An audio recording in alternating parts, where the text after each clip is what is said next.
Today, we become legends.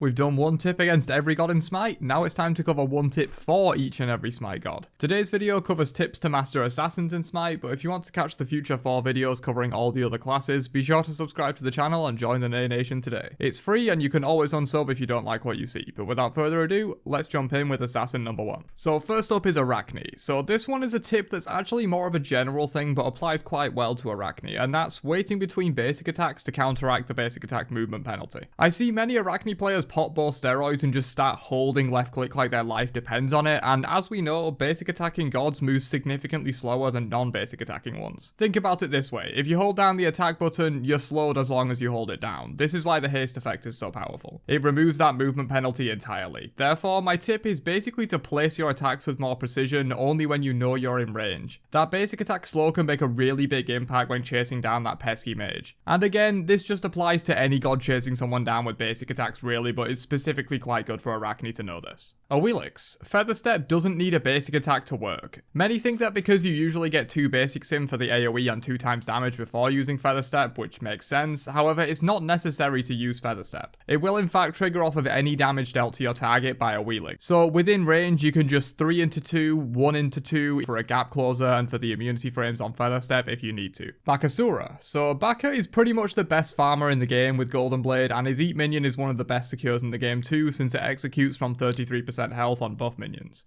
Most gods early on can't compete with that level of secure, and so Baka is great at invades as a result of this. He can very quickly jump a wall, kill the 2 side minions with Golden Blade passive, then eat the back minion and leave. So ward aggressively and always be looking for enemy camps to steal as Baka. Bastet. Pounce is a mind game. The enemy has to decide if you're more likely to pounce back or continue with the bonus speed it gives. So try to pounce from as safe a location as you can, such as over a wall, to prevent enemies from having the option to simply wait out your pounce so you can't go back. On a side note, this ability gives 25% speed, so a lot of the time you don't even need to pounce back, just use it as a regular jump that also gives a 4-second movement speed buff of 25% to help chase down your target. Camazotz. You're the tower diving king, use that. Camazotz ult is one of the best, if not the best, tower diving ability in the game. Not only does it do a shitload of hard to avoid damage, but it also makes you untargetable for up to 4 seconds, meaning it's effectively like the tower isn't there when you use your ult.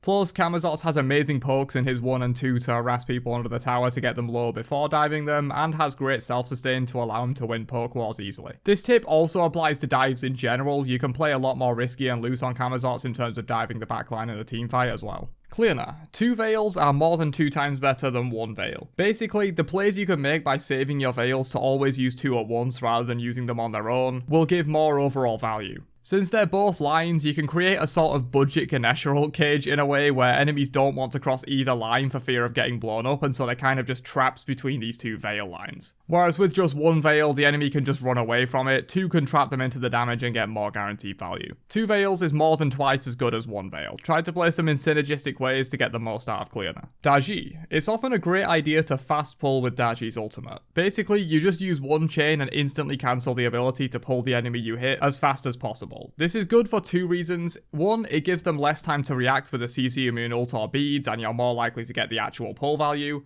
But it also allows Daji to start pumping out more damage onto the target much faster than if she sat there doing all 3 chains before pulling. Again, this isn't always the best option. Going for multiple pulls can be teamfight winning as well, but this is an option you have that I don't see many Daji players making use of. Fenrir. Focusing tanks with your ultimate is a great idea that I don't see used enough. Tanks, aka solos and supports, usually don't buy beads and are more likely to not have CC immunity on their ultimates. This means Fen can very easily just farm the enemy support or solo by ulting them on cooldown and bringing them to his hunter or mage for a free kill. This is especially effective in the early game before tanks get really tanky, but it's a strategy I really don't see used as Fenrir enough.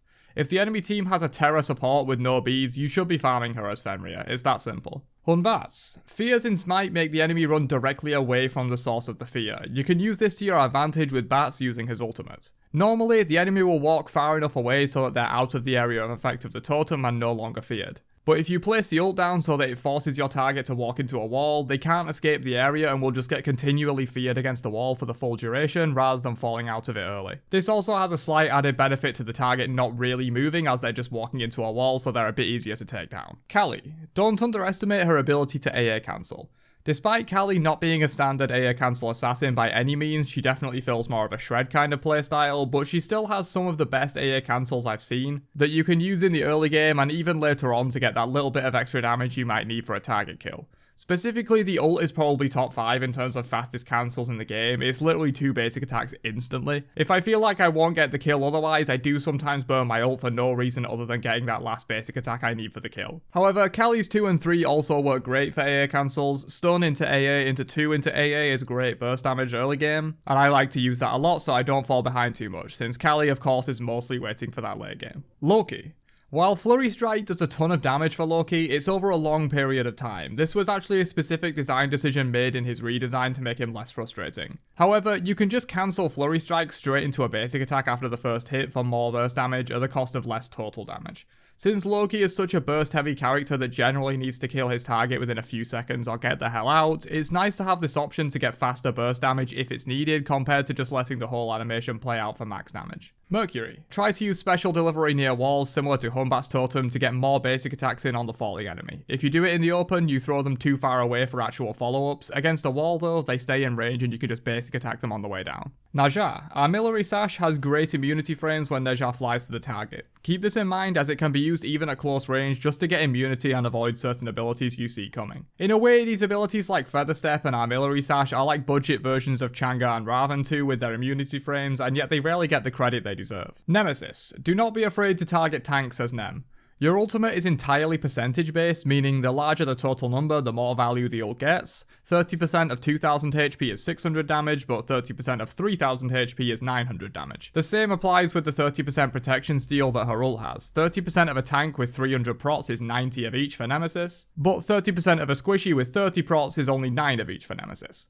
This combined with Nem's 2 great slows, double dash and strong basic attacks allows her to absolutely shred tanks if she's built right and her team are coordinating decently with her, or if you can catch like the enemy support or solo on their own without a team, at that point you can just ult and shred them. Pele. Always keep an eye on your passive meter.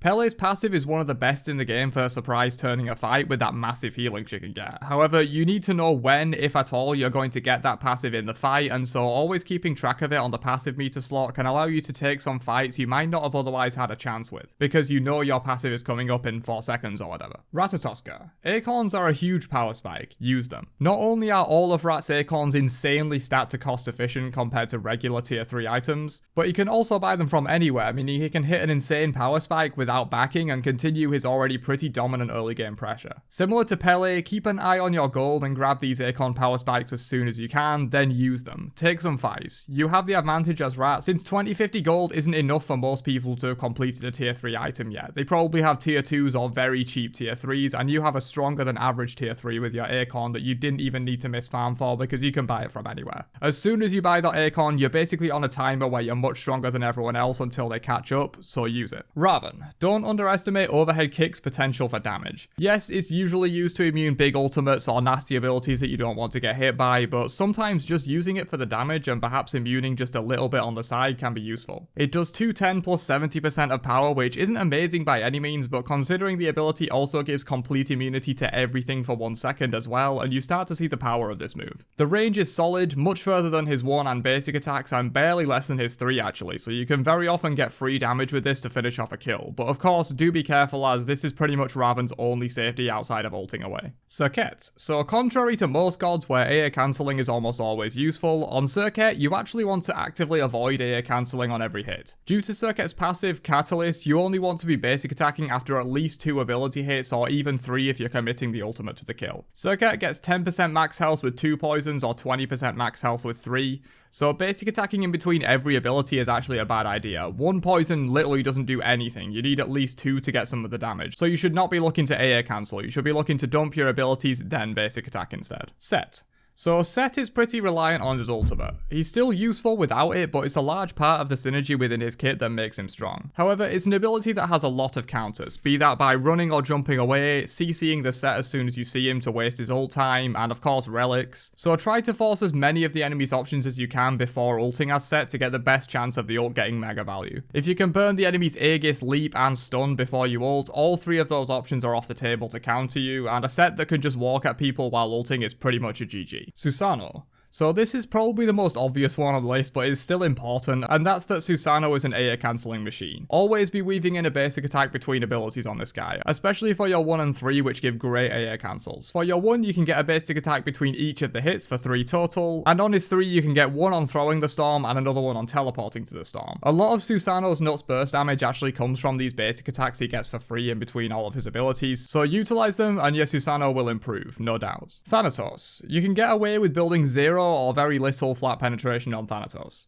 Most junglers need to rush one of the maces to get their early flat pen and maybe even go 2 flat pen items. Thanatos though has up to 35 free flat penetration built into his 2, which lasts 6 seconds on use. This allows him to forego early pen to a certain extent. I still recommend going 1 pen item somewhere on him just to make up for when you don't have his 2 active, but with a 13-second cooldown and it lasts 6 seconds, this means it's effectively up about half the time, even more with CDR, and so it allows him to build slightly different to some assassins as he has more flexibility in that regard. Thor. So Thor has a couple of fully guaranteed combos that he can use off of his stuns. Granted, these aren't fully guaranteed since CCR, DR and beads exist, but it helps to know these combos if you're going to play Thor. So from his stun, you can get double tap, then teleport in on the return swing just as it hits to be in perfect range to AA cancel into his 3 for max damage. As for the ult combo, land the ult, basic attack, throw the hammer, stun to confirm the second hit of hammer, then basic attack again into 3 as before.